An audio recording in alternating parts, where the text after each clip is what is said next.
Not the finish the Fire envisioned when they had the 2-1 lead after it looked like they were on their way to another come-from-behind performance at home. It ends in a draw tonight against Montreal. With Kevin Egan, I'm Dan Kelly, and it seems like, Kevin, playoff teams, they close out a match like that. And right now that's been the challenge for the Chicago Fire, finishing off the job.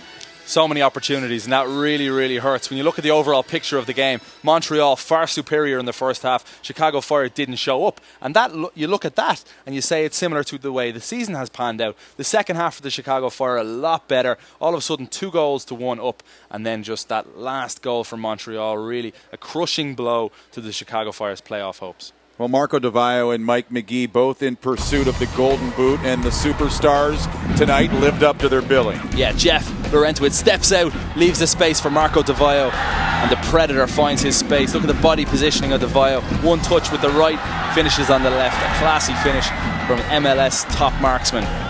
That's 19 for Marco DeVio this season. In the second half, they look like a different team, the Chicago Fire. Unbelievable difference. The second half substitutions. Chris Rolfe and Alex made a big impact nice and early in the second half. Alex with the strike, Mike McGee with the finish, number 17 for Mike McGee.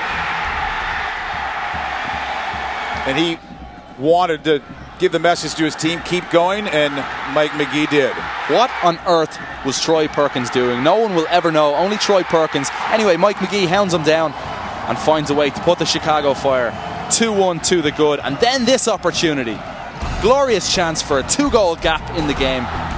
Chicago Fire couldn't put it away. And this is what happens. The soccer gods come against you when you miss those opportunities. Marco DeVio cuts inside. Plenty of attention from the Fire defence. The ball falls kindly after a wicked deflection off Ani Baba for Tissot, who tucks it away beautifully in the bottom corner. Gorgeously guided header that Sean Johnson could do nothing about. 2-2 the final. You have to wonder if that little feint by Mike McGee on the penalty kick is the reason that he got underneath it. And we look at our final stats of the match.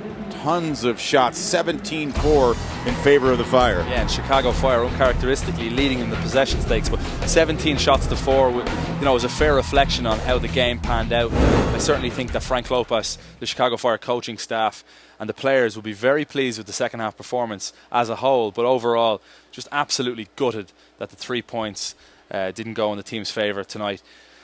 Away trip to DC next week. Big game, big performance needed, and a must win, because there's only 4 games to go then.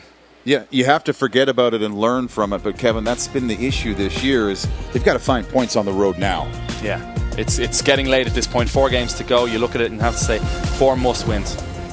Next match, NBC Sports Network is where you're going to find that crucial match next Friday, 7 p.m. Mike McGee and the Chicago Fire take their show to the road this Saturday in Bridgeview. Montreal and Chicago finish in a 2-2 draw.